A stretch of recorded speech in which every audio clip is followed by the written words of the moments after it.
Bien-aimés dans le Seigneur, chers frères et sœurs, Shalom, que la paix du Seigneur soit avec vous. Nous vous saluons tous au nom de Jésus.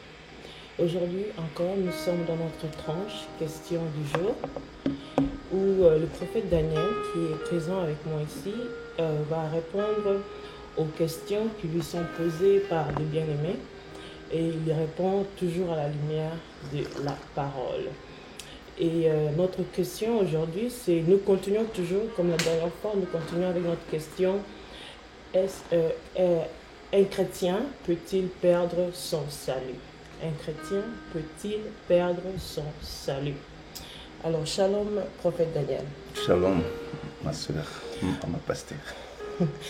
Aujourd'hui, nous avons compris que cette question est un peu complexe. Alors, nous voulons plus de détails sur la question de la perte du salut, si oui, pourquoi, sinon, pourquoi.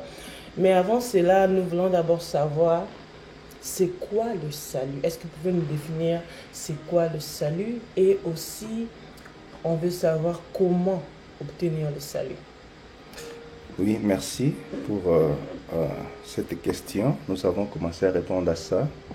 Et nous avons reçu beaucoup de réactions. Nous sommes revenus pour mettre vraiment les choses au clair et afin de mieux comprendre ces concepts, cette doctrine du salut ensemble. Parce que c'est un point qu'on ne peut pas prendre à la légère. Il faut prendre ça très au sérieux parce que notre éternité en dépend. Alors nous vous encourageons de nous suivre jusqu'à la fin. Prenez patience de nous suivre et aussi nous vous encourageons de partager cette vidéo pour édifier plusieurs.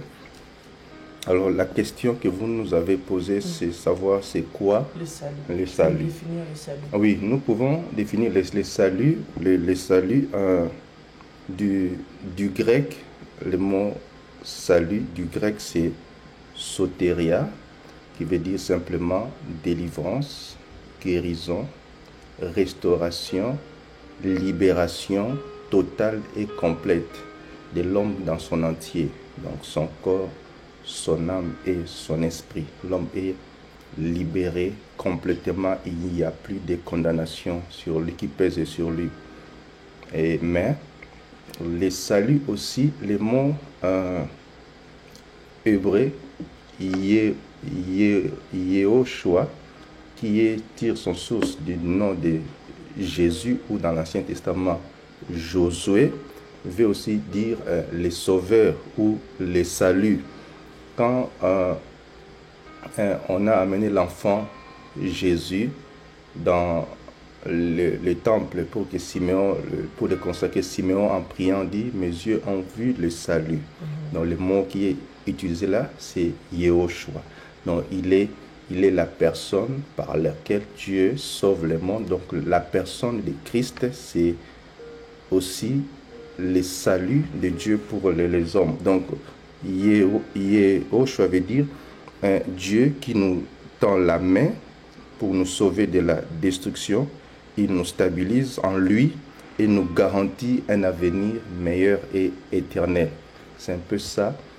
Ce que nous pouvons dire sur la définition du mot salut. Donc ça veut dire que c'était une personne qui était coupable, condamnée, mais il vient d'obtenir la libération, la délivrance, la restauration complète, totale de son âme, de son corps et de son esprit.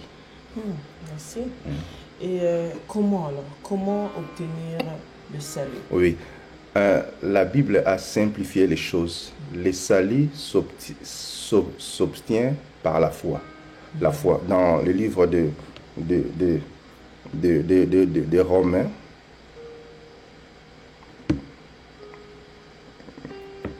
Romains, chapitre 10, verset 9, la Bible dit, si tu confesses de ta bouche le Seigneur Jésus, et si tu crois dans ton cœur que Dieu l'a ressuscité des morts, tu seras sauvé.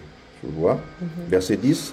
Car c'est en croyant du cœur que l'on parvient à la justice, et c'est en confessant de la bouche qu'on parvient au salut. Selon qu'il est écrit, quiconque croit en lui ne sera point confondu. Donc c'est en croyant du cœur, et c'est en confessant de sa bouche. Si tu crois dans ton cœur que Christ est mort, il est ressuscité pour tes péchés. Et si tu confesses dans ta bouche qu'il est Seigneur, il est ton sauveur, tu es sauvé. C'est aussi simple que ça. Merci.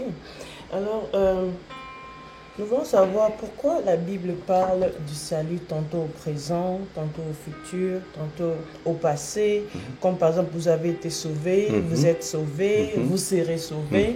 Alors, on veut savoir pourquoi la Bible utilise ces temps-là pour parler du salut. Très intéressant. La Bible parle du salut, des fois dans le passé, comme tu viens de dire, vous avez été sauvés, nous sommes sauvés, nous serons sauvés, parce que le salut est à la fois un acquis, mais aussi une promesse. Un acquis, c'est quand nous recevons Christ, nous sommes automatiquement sauvés. Donc c'est un acquis. Mais nous sommes sauvés à différentes dimensions. La première dimension dont la Bible parle souvent, vous êtes sauvés, comme dans le passé, c'est dans la dimension de notre esprit. Notre esprit est sauvé le jour où nous avons cru en Christ. Tu vois, nous sommes sauvés ces jours-là, mais l'homme n'est pas qu'esprit, l'homme est un esprit qui possède une âme et qui vit dans un corps. Donc le jour où tu as cru, ton esprit est sauvé. Mais il y a un travail qui continue au niveau de ton âme. Ton âme continue à être sauvée chaque jour. C'est ça, c'est ce que la Bible dit, travaillez pour votre salut avec crainte et tremblement. Il y a un travail qui continue, donc nous sommes en train d'être sauvés. Mais nous si je peux, on peut le dire, mais nous serons sauvés au niveau de notre corps pour entrer dans les saluts éternels. Donc, il faut que le corps ici, corruptible, puisse revêtir l'incorruptible. C'est ce que la Bible dit, quand nous savons, quand il apparaîtra, nous serons tels qu'il est. Donc, nous allons transformer. Là, nous aurons les saluts éternels. Pourquoi les saluts à différentes dimensions? Donc, nous avons la dimension de l'esprit, de l'âme et du corps. Donc nous avons été sauvés le jour où nous avons cru. Nous continuons à être sauvés chaque jour et nous serons sauvés quand il reviendra, parce que le plus grand salut, c'est la délivrance de ces corps et la délivrance dans ces mondes. Donc il faut que nous puissions quitter ces corps, nous puissions quitter ces mondes pour être définitivement, pour palper et toucher les vrais saluts que nous avons tant entendus. Donc c'est pourquoi la Bible utilise des fois ces trois temps. Vous avez été sauvés, vous êtes sauvés, vous serez sauvés. C'est par rapport à l'esprit, le corps et l'âme. Donc l'esprit, le corps et l'âme, c'est-à-dire le présent, le passé, le présent et le futur. Voilà, ce sens-là. c'est un peu ça. Alors, on veut savoir, ceux-là qui soutiennent que un chrétien ne peut jamais perdre son salut, sur quoi se base-t-il?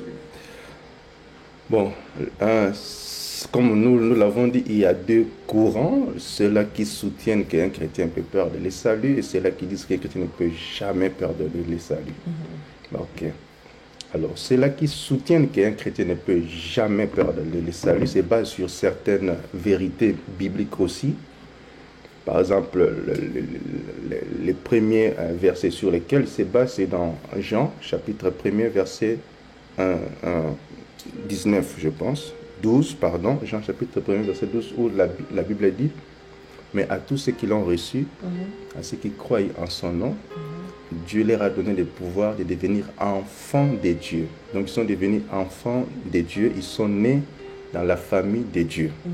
Donc, quand on est né dans la famille de Dieu, on est devenu fils de Dieu et Dieu est ton père.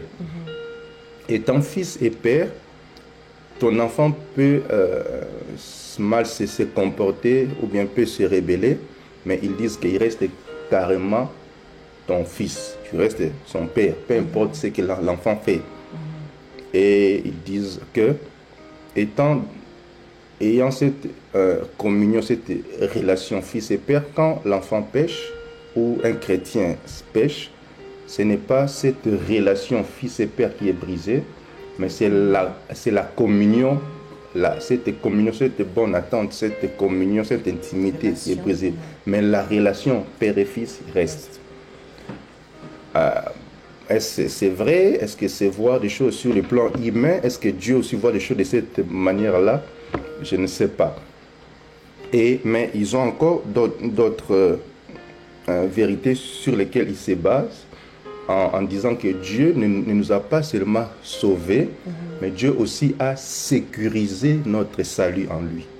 Tu vois? Donc Dieu, en nous sauvant, il n'a pas prévu un moyen que nous puissions nous perdre après. Donc ils disent que quand Dieu a libéré les enfants d'Israël en Égypte, il a ouvert la mer Rouge. Vous voyez? Il a ouvert et les enfants ont traversé et puis la mer s'est renfermée après. Donc pour dire qu'il n'y avait pas moyen, possibilité pour eux de retourner. Parce que la mer, là il fallait que Dieu ouvre encore. Mais Dieu avait déjà fermé, libéré et puis pour toujours. Et ils disent encore que le Seigneur a sécurisé notre salut par les gages qu'il nous a donné, les sceaux du Saint-Esprit. Tu vois, dans Éphésiens chapitre 1er, versets 13 et 14, la Bible dit, en lui, vous aussi, après avoir entendu la parole de la vérité, l'évangile de votre salut, en lui vous avez cru et vous avez été scellés du Saint-Esprit qui a été promis, lesquels gage de notre héritage pour la rédemption de ceux que Dieu s'est acquis à la louange de sa gloire. Donc vous avez été scellés du sceau du Saint-Esprit et Dieu s'est acquis. Vous êtes un sacerdoce royal, un peuple saint, un peuple acquis. Donc Dieu sécurise. Et ils disent encore que Jésus a dit, ça j'aime, dans Jean chapitre 10, verset 27 à verset 29, c'est Christ qui parle ici, il dit, mes brebis entendent ma voix, je les connais et elles me suivent. Verset 28, je suis en train de lire Jean chapitre 10, verset 28 maintenant. C'est Christ qui parle et dit, je leur donne la vie éternelle et elles ne périront jamais. Tu vois, il se base pour dire que Christ a dit, je leur donne la vie éternelle, mes brebis ne périront jamais. Et puis, il continue, il dit, et personne ne les ravira de ma main.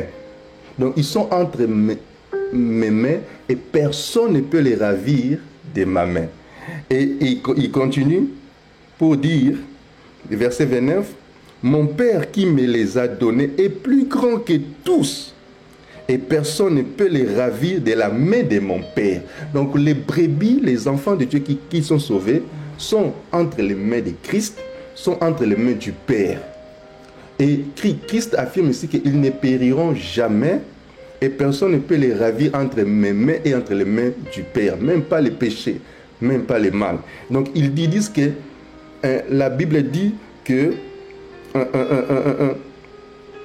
Dieu lui-même vous affermira dans 1 Corinthiens chapitre 1er verset 8, nous donnons des versets pour soutenir ce que nous sommes en train de dire. Ceux-là qui disent que les chrétiens ne peuvent jamais perdre le salut, ils disent aussi dans 1 Corinthiens 1er, verset 8, il dit, donc Dieu, vous affermira aussi jusqu'à la fin. Donc Dieu qui vous a appelé, lui-même vous affermira aussi jusqu'à la fin pour que vous soyez irréprochables au jour de notre Seigneur Jésus-Christ. Ça, c'est au jour de l'enlèvement, au jour du retour de Christ.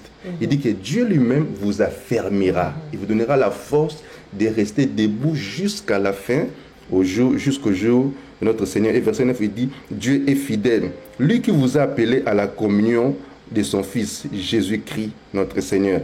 Et dans Philippiens chapitre 1er, verset 6, l'apôtre Paul dit, je suis persuadé que celui qui a commencé en vous cette bonne œuvre la rendra parfaite. Il dit, je suis persuadé, donc je suis convaincu que c'est lui qui a commencé, parce que le salut, c'est Dieu qui le fait en nous. C'est Dieu qui nous donne le salut, c'est lui qui a commencé cette œuvre en nous, c'est lui qui la rendra parfaite. Et c'est lui qui l'achèvera. Et Christ, ils disent encore dans Jean 17, quand Christ priait, dans sa prière sacerdotale, il dit que voici ce que tu m'as donné, en parlant des disciples. Christ dit, je n'ai perdu aucun d'eux. Je n'ai perdu aucun d'eux, si ce n'est le fils de la perdition. Donc, partout ces vérités ici, ils appuient qu'un chrétien ne peut pas perdre son salut. Wow.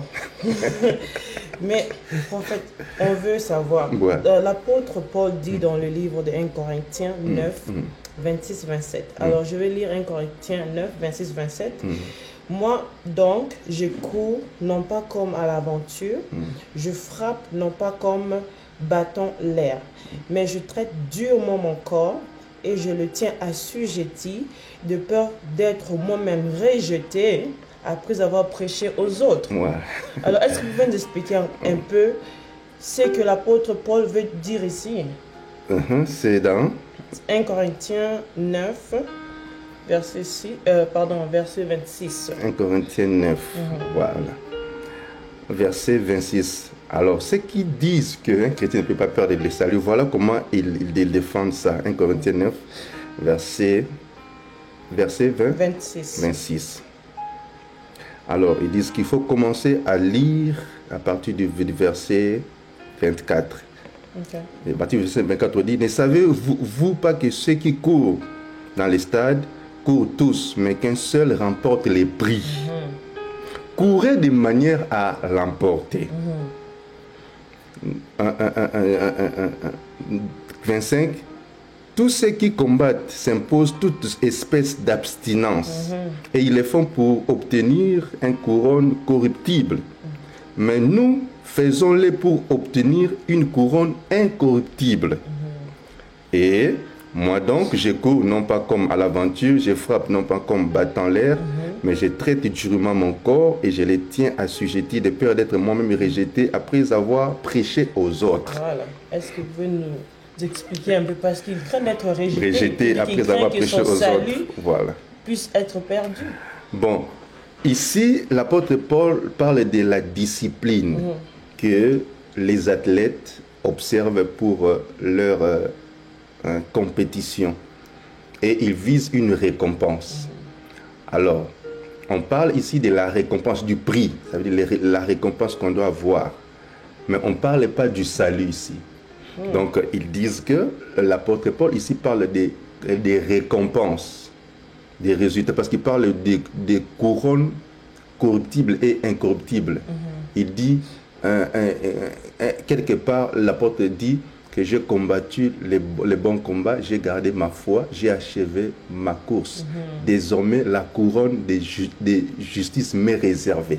Donc, ils disent que nous allons passer devant le tribunal du Christ pour recevoir les récompenses par rapport au travail que nous avons fait. Donc, ils disent que ces versets ici parlent que des récompenses que les chrétiens doivent faire. L'apôtre Paul n'en avait pas peur de perdre les saluts ici, il n'avait peur de rater ou bien de ne pas recevoir les récompenses qui reviennent à son travail. C'est pourquoi il dit que j'ai peur d'être rejeté. Le mot rejeté dans sa source, on parle de disqualifier ou désapprouver. Donc, on désapprouve mon travail. C'est vrai, je suis sauvé, j'entre au ciel, mais est-ce que le travail que j'ai fait sera approuvé, sera qualifié ou sera disqualifié? Non pas pour être jeté en enfer, mais est-ce que pour recevoir la récompense qu'il faut ou que je mérite par rapport à mon travail? Donc le rejet ici, c'était pour dire la récompense. Les récompenses qui nous sont réservées. Voilà. Et non le salut. Non, pas les saluts. Ils disent que ce n'est pas les saluts, mais c'est par rapport aux récompenses qu'un chrétien doit. Parce qu'au ciel, nous aurons différentes récompenses. Nous passerons devant le tribunal de Christ pour être récompensés par rapport au travail que nous sommes en train de faire pour Christ. Et Christ, et la Bible dit que l'œuvre de chacun passera par le feu. Donc sera éprouvé. Mais cela ne veut pas dire que tu perds les saluts, mais tu perds tes récompenses seulement. Ah, c'est intéressant.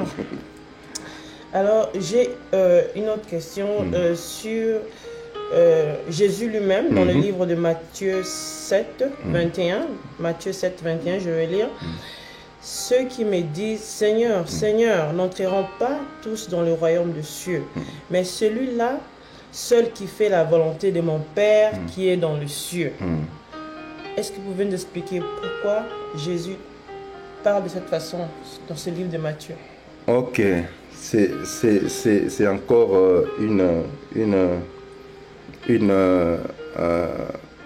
un verset que les gens qui pensent que les chrétiens peuvent perdre les saluts brandissent en disant même Christ a dit ce n'est pas tout ce qui m'appelle Seigneur, Seigneur qui entreront dans le royaume des cieux. Oui, mais ceux qui pensent que les chrétiens ne peuvent jamais perdre les saluts lisent les versets et va jusqu'au verset 22. À partir du verset 21, j'ai lu Matthieu 7, à partir du verset 21, la Bible dit ceux qui me disent Seigneur, Seigneur n'entreront pas tous dans le royaume des cieux, mais c'est lui, la seule, qui fait la volonté de mon Père qui est dans les cieux. Verset 22. Plusieurs me diront en ces jours-là, Seigneur, Seigneur, n'avons-nous pas prophétisé par ton nom? N'avons-nous pas chassé des démons par ton nom? Et n'avons-nous pas fait beaucoup de miracles par ton nom? Verset 23, alors je leur dirai ouvertement, je ne vous ai jamais connu, retirez-vous de moi, vous qui commettez l'iniquité. Alors, c'est comme ça qu'ils défendent ça, ils disent que ces gens ici n'avaient aucune relation réelle avec les seigneurs. Parce que le Seigneur dit que je ne vous ai jamais connu. Donc, ils travaillaient pour Christ, ils travaillaient, soit ils prêchaient la parole, mais ils n'avaient pas une relation personnelle et individuelle avec les seigneurs. C'est pourquoi le Seigneur dit ici, je ne vous ai jamais connu. Donc, il ne suffit pas seulement de prêcher, de faire des miracles, mais il faut avoir réellement une relation personnelle et individuelle avec Dieu. Donc, c'est comme ça qu'ils disent que ce n'est pas qu'ils ont perdu les saluts, mais ils n'avaient jamais même obtenu les saluts au départ. Donc, ils n'avaient jamais eu une relation personnelle avec Christ. Et les gens se posent alors, qu'en est-il de Judas qui a été avec Christ, qui a marché avec lui, qui a Christ? Et là encore, on dit que tous les disciples, même malgré qu'ils marchaient avec Christ, mais ils n'étaient pas encore convertis. C'était encore des païens. C'est pourquoi Christ a dit à Pierre, quand tu seras affermi, quand tu seras converti, affermis tes frères. C'est pourquoi même Pierre a renié Christ. Mais quand il a obtenu le salut, quand il a reçu le Saint-Esprit, on l'interdit de prêcher, il dit, jugez-vous vous-même. Est-il normal d'obéir aux hommes plutôt qu'à Dieu? Paul, quand il a obtenu le salut, on lui dit, ne va pas à Jérusalem, on cherche de te tuer. Il dit, je suis prêt non pas à souffrir, mais aussi à mourir pour lui. Donc une personne qui a reçu le salut, et pour rien au monde, il peut les perdre. Donc ils disent que les chrétiens ne peuvent pas perdre les saluts. Ok, alors, une autre chose que j'aimerais savoir, dans les livres d'Apocalypse, le Seigneur répète souvent à celui qui vaincra, à celui qui vaincra. Il a répété ça plusieurs fois. Par exemple, dans le livre d'Apocalypse 2:11, je vais lire au nom de Jésus, l'Apocalypse 2:11, il dit que celui qui a des oreilles entende ce que l'Esprit dit aux églises. Celui qui vaincra n'aura pas à souffrir la seconde mort. La seconde mort pour parler de l'enfer. C'est ça, non? Ah oui, hein? Alors, oui, c'est ça. Est-ce que vous pouvez nous expliquer un peu qu'est-ce que le Seigneur veut nous dire dans ces versets? Oui, la Bible nous exhorte à la persévérance. Et là encore, on dit que on persévère parce que j'ai quelque chose de précieux. J'ai le salut de Dieu en moi qui me pousse à persévérer. Donc je suis prêt à tout parce que j'ai quelque chose. C'est comme le verset qui dit, le royaume des cieux est comme un trésor caché dans un champ. Celui qui découvre ses champs est prêt à vendre tout ce qu'il avait pour gagner le royaume des cieux. Donc je persévère parce que j'ai déjà le salut avec moi. Alors maintenant, Christ dit, celui qui vaincra obtiendra des récompenses. Pas les saluts parce qu'il a déjà les saluts. Donc il dit que celui qui vaincra aura la couronne, aura un vêtement blanc, aura un caillou sur lequel est écrit son nom, aura une couronne. Donc là aussi, Christ parlait que des récompenses de ceux-là qui ont reçu déjà les saluts et parlait aussi des résultats de ceux-là qui ont rejeté les saluts, ce qui va leur arriver. Donc c'est intéressant comme sujet. Alors, maintenant, on veut savoir, pour ceux-là qui pensent que un chrétien peut perdre son salut. Cette fois-ci, un chrétien peut perdre son salut. Alors, comment il justifie cela? On vient juste de discuter sur le fait qu'un chrétien ne peut jamais perdre son salut. Alors, on veut savoir, ceux-là qui soutiennent qu'un chrétien peut perdre son salut, comment il le justifie? Ok, le courant qui soutient, parce qu'à la fin, là je parle des deux courants, mais à la fin je vais donner mon point de vue à moi, c'est que moi aussi je pense. Mais là je parle des courants des uns et des autres. Le courant qui pense qu'un chrétien peut perdre le salut s'appuie aussi sur beaucoup de versets, bibliques. D'abord, dans Hébreux chapitre 10, versets 38 et 39, la Bible dit « Et mon juste vivra par la foi. Mais s'il se retire, mon âme ne prend pas plaisir en lui. Voyez, verset 39 qui dit « Nous ne sommes pas de ceux qui se retirent pour se perdre, mais de ceux qui ont la foi pour sauver leur âme. » Nous ne sommes pas de ceux qui se retirent pour se perdre. Donc nous étions là, ils étaient là. Mais mon juste, Dieu parle de mon juste, vivra par la foi. Donc quand Dieu qualifie une personne de juste, ça veut dire ce n'est pas une personne qui n'avait pas le salut en lui, parce que qui est juste et c'est celui qui a reçu Christ. Et donc il est sauvé. Donc Dieu affirme ici que mon juste vivra par la foi chaque jour. Mais s'il se retire, s'il perd de la foi, mon âme ne prend plus plaisir en lui. Et l'apôtre ajoute que nous ne sommes pas de ceux qui se retirent pour se perdre, mais nous sommes de ceux-là qui ont la foi pour sauver leur âme. Donc, ils passent par ces versets, ils soutiennent que ceux-là qui reçoivent les saluts doivent les conserver, doivent avoir la foi, doivent marcher par la foi pour conserver les saluts jusqu'à la fin. Donc c'est un de ces versets. Il y a un autre verset qui dit que dans 2 Pierre chapitre 2 verset 20, en effet, si après s'être retiré des souillures du monde par la connaissance du Seigneur Jésus-Christ Sauveur, je relis 2 Pierre chapitre 2 verset 20, en effet, si après s'être retiré des souillures du monde par la connaissance du Seigneur et Sauveur Jésus-Christ. Donc on s'est retiré du monde par la connaissance. On a eu la connaissance. Or la vie éternelle, c'est qu'ils te connaissent, toi, le seul vrai Dieu. Donc ici, on parle des gens qui se sont retirés du monde par la connaissance du Seigneur et Sauveur Jésus-Christ. Et s'y engagent de nouveau et sont vaincus. Donc des gens qui reviennent encore dans le monde et qui sont vaincus par le monde. La Bible dit, leur condition serait pire que la première, car mieux vaut pour eux n'avoir pas connu la voie de la justice, mais de se détourner, tu vois, après l'avoir connu du saint commandement qui leur avait été donné. Donc ils ont connu la justice, la parole, mais se sont détournés pour retourner dans le monde. Donc c'est un peu ce que ce verset dit ici. Donc c'est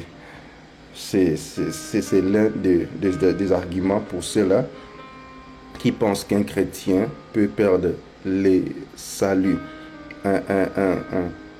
Je lis aussi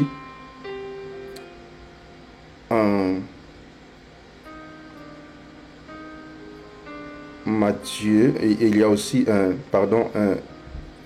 Hébreux chapitre 10, verset 25, la Bible dit: n'abandonnez pas votre assemblée comme c'est la coutume de quelques-uns, mais exhortons-nous réciproquement, et cela d'autant plus que vous voyez s'approcher le jour.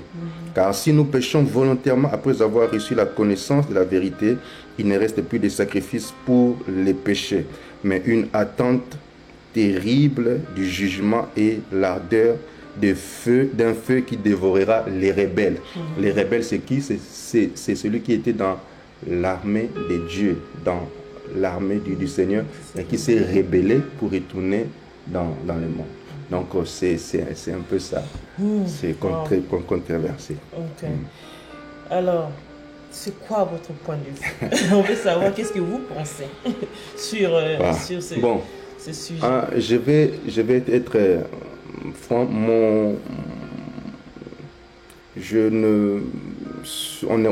On n'est pas là pour essayer de convaincre les uns ou les autres, dire que les uns ont tort, les autres ont raison. À mon avis, tous les deux courants disent vrai, ont raison. Parce qu'un chrétien, quand il atteint une certaine dimension, un certain niveau avec les seigneurs, il est impossible pour lui de rentrer dans le monde. Tu vois? Donc, les disciples en étaient des preuves. Donc, ils étaient prêts, même au prix de leur vie. Ils ne pouvaient pas régner la foi. Comment je peux régner la foi? Donc, tu me vois là, tu me dis, Pasteur Daniel, est-ce que tu peux retourner au monde un jour, commencer à vivre selon le péché, commencer à rentrer dans le monde, courir les filles, Je ne me vois pas dans cette vie-là. Je ne me vois pas en train de retourner au monde, mentir, vivre aisément dans les péchés, dans les mensonges, dans la tricherie, dans l'impudicité. Je ne me vois pas. Donc, c'est quelque chose qui est comme inconcevable, tu vois. Je pense que c'est possible quand on a atteint une certaine dimension,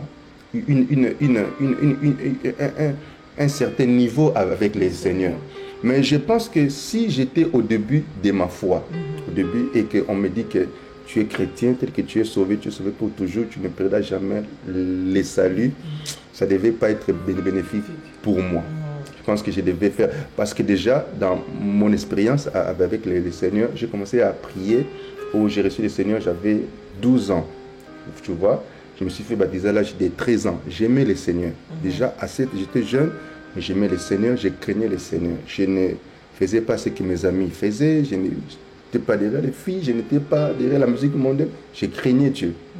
Vous voyez, je craignais le Seigneur. Mais si on me disait que tu as Dieu sauvé, peu importe, à ce niveau-là de la foi, au début de ma foi, ça ne devait pas être bénéfique pour moi. Et j'ai connu même, j'ai fait un naufrage un moment, arrivé à l'âge de 16 ans, j'ai perdu ma soeur qui était juste avant moi, je l'aimais tellement, j'ai prié, j'ai gêné pour lui, j'ai prié fort, mais elle est partie, Dieu l'a pris. C'était un choc, j'ai dit, Seigneur, à quoi sert pour moi de t'écrire, de te servir quand tu as pris ma soeur comme ça? J'ai abandonné la foi, je suis retourné au monde, j'ai commencé à faire comme les jeunes de mon âge, à boire, à suivre les filles, à faire tout ça, j'ai fait ça. 16 ans, 17 ans, 18 ans. Pendant 2 ou 3 ans, j'étais dans le monde, plein dans le monde. Et je pense qu'à cette époque-là, j'avais perdu mon salut. Je ne pense pas que si Christ est revenu me trouver dans cet état-là, je serais sauvé ou je serais enlevé. Je ne pense pas. Parce que je n'avais pas le Saint-Esprit à moi, j'avais la haine de Dieu, j'avais renié la foi, je ne priais plus. Tu vois? Mais jusqu'à ce qu'à l'âge de 19 ans, Dieu m'a fait grâce.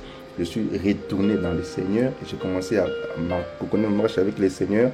Jusqu'à aujourd'hui, je le sers. Mais au niveau où je suis maintenant, il est impossible pour moi de perdre le salut.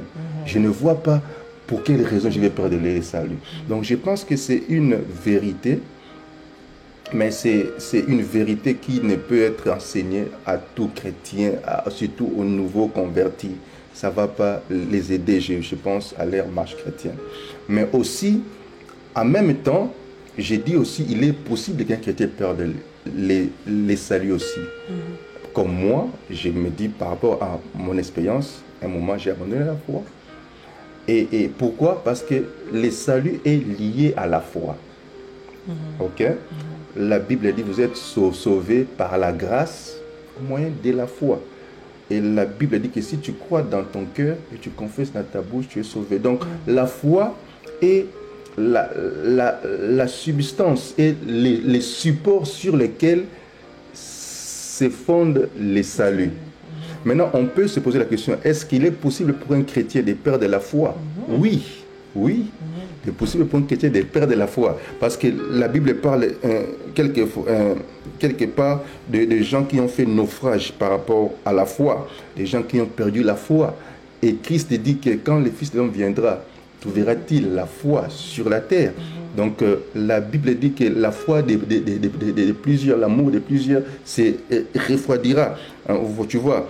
Et dans 1 Timothée chapitre 4, verset 1 et 2, la Bible dit, mais l'Esprit dit expressément que dans les derniers jours, quelques-uns abandonneront la foi. Tu vois. Quelques-uns abandonneront la foi pour s'attacher à des esprits séducteurs. Mais là aussi, ceux qui disent qu'on ne peut pas perdre les saluts, ils disent que dans 1 Jean, chapitre 2, verset 19, la Bible dit, ils sont sortis du milieu de nous, mais ils n'étaient pas des nôtres.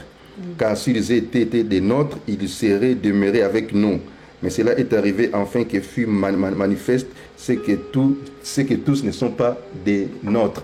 Moi, j'ai dit que ce n'est pas nécessairement une personne qui perd la foi, qui n'était pas réellement convertie. Non.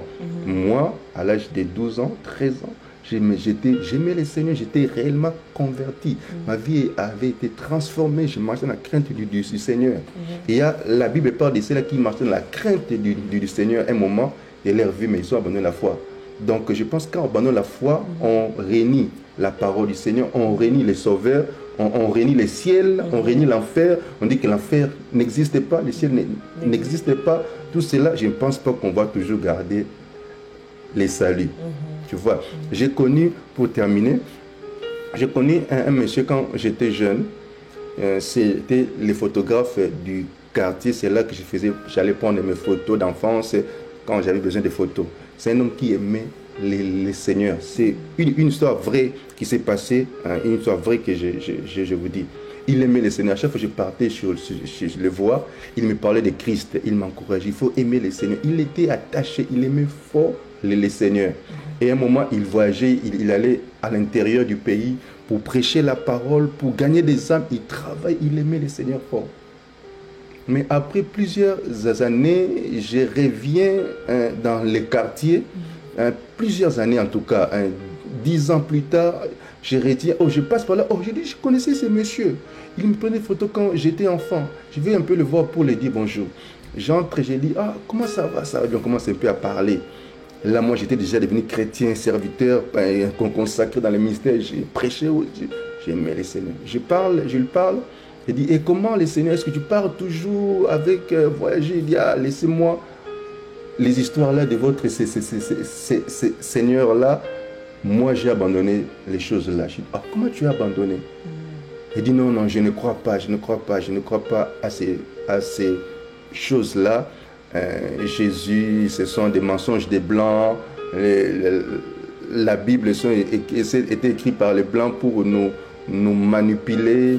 Moi, je suis rentré dans la religion de nos ancêtres, les dieux des Noirs, comme ça. Il a complètement... C'est une autre personne. Je lui parle, je dis non, c'est pas vrai. J'ai commencé à lui parler, j'ai commencé comme ça à l'enseigner, à l'amener au Seigneur. J'ai dit que le Seigneur est mort pour tout le monde, pour les Noirs, pour les Blancs, pour tout le monde. Il t'aime encore, il peut toujours... Il s'est fâché terriblement. Il dit, m'a chassé, il dit, sors, je peux te faire du mal. Ne me parle pas, je vais plus entendre en train de parler du Seigneur là. Tu sais pas comment il a gâché ma vie, j'ai perdu ma vie, j'ai gaspillé ma vie pour lui. Mais là, et je voyais une haine dans ses yeux et je me disais que cet homme peut me faire du mal ici. Et il était sérieux, il pouvait me faire du mal. Et je sors, je pars, j'étais traumatisé. je vous dis. Et quelque temps après, sa femme qui continuait à prier, qui était toujours chrétienne, qu'est-ce qui se passe? L'homme là tue sa femme. Chez Jésus à la maison, ils avaient 3 enfants, il tue tous les 3 enfants et lui-même se pend. Il meurt comme ça. C'est une histoire vraie qui s'est passée au pays avant que une histoire vraie. Quand j'ai appris ça, c'est passé dans les journaux et c'était une personne qui avait connu les seigneurs. Donc tu vois, donc c'est pourquoi il faut que les chrétiens s'affermissent, s'affermissent dans la parole, dans la prière. Il y a une dimension, quand on était avec les seigneurs, on ne peut jamais reculer en arrière. Donc c'était ça notre réponse par rapport à cette question, si un chrétien peut-il perdre son salut. Merci beaucoup, très intéressant comme sujet. Moi particulièrement, j'étais vraiment bénie avec ce sujet. Amen. Ça a l'air, ça semble être facile, une question facile à répondre, mais quand nous étudions bien les choses, c'est pas si facile que ça. Mais je vous remercie, prophète Daniel, pour cet éclaircissement. Nous avons été éclaircis. J'espère que nos bien-aimés aussi ont été bénis pendant ces temps. Nous sommes à la fin de notre temps. Je vais demander au prophète Daniel, parce que je sais qu'il y a des personnes, des bien-aimés, qui ont pas seulement des questions aussi, mais qui ont besoin aussi d'obtenir ce salut, qui veulent être sauvés, alors qui veulent une prière peut-être de votre part, si avant de finir ce temps, juste faire une petite prière pour ces bien-aimés, et aussi pour ceux-là qui ont des questions, des préoccupations au sujet de n'importe au sujet de n'importe quel verset dans la Bible que vous ne comprenez pas, ou des questions liées à la Bible que vous ne maîtrisez pas bien. Le prophète Daniel est disponible à répondre à ces questions. Vous n'avez qu'à envoyer vos questions. Les coordonnées sont là. J'espère que vous avez mis vos coordonnées. Oui, il y a le numéro de téléphone WhatsApp, il y a l'email. Vous pouvez envoyer vos questions et le pasteur va répondre à ces questions à la lumière de la parole, bien sûr. Alors, prophète Daniel, si vous pouvez nous aider à prier pour ces personnes-là qui veulent recevoir le Seigneur et obtenir le salut en Jésus-Christ et qu'ils soient sauvés. Amen. Ils ont besoin d'une prière. Amen. Tout le monde a besoin de la prière, mais je pense que particulièrement ces personnes-là qui ont besoin de Jésus ont besoin de la prière. Si vous pouvez prier pour un bien-aimé qui nous suit quelque part et qui veut recevoir le Seigneur, priez pour ces bien-aimés-là et nous allons clôturer ce temps. Nous allons prier. Si tu sens en toi le besoin de recevoir Christ, il est le seul qui est mort et qui est ressuscité pour toi. Peu importe ce qu'a été ta vie, peu importe ce que tu as fait dans le passé, Christ ne te condamne pas. Il dit à cette femme, moi non plus je te condamne, mais il est venu pour te sauver, te libérer, te guérir, te restaurer dans ton corps, dans ton âme et dans ton esprit. Qu'est-ce que tu dois faire? C'est ouvrir ton cœur à lui et croire. Croire. Alors, si tu crois et tu veux faire cette prière après moi de tout cœur, le salut va entrer dans ta maison aussi. Comme le Seigneur a dit, le salut est entré aujourd'hui dans ta maison. Fais cette prière après moi. Dis, Seigneur Jésus-Christ, j'ai écouté ta parole. Je te reçois aujourd'hui dans mon cœur comme mon Seigneur et mon Sauveur. Entre dans mon cœur. Sois mon Seigneur, dirige ma vie. Pardonne-moi de tous mes péchés. Lave-moi par ton sang et remplis-moi de ton esprit. Donne-moi la force de te suivre jusqu'à ce que tu reviendras. Seigneur, soutiens-moi. Prends ma vie et fais de moi ce que tu veux. Désormais, je t'appartiens et je suis à toi. Au nom de Jésus, j'ai ainsi prié. Amen. Amen. Merci beaucoup, bien-aimés. Que Dieu vous bénisse. Que Dieu vous bénisse abondamment. N'oubliez pas de nous envoyer vos questions par WhatsApp, par email. Nous allons les prendre et nous allons vous répondre avec joie. Que Dieu vous bénisse et à très bientôt pour un prochain numéro sur votre tranche, votre émission Question du jour. Merci. Au Merci revoir. à vous. Que Dieu vous bénisse. Que Dieu vous bénisse.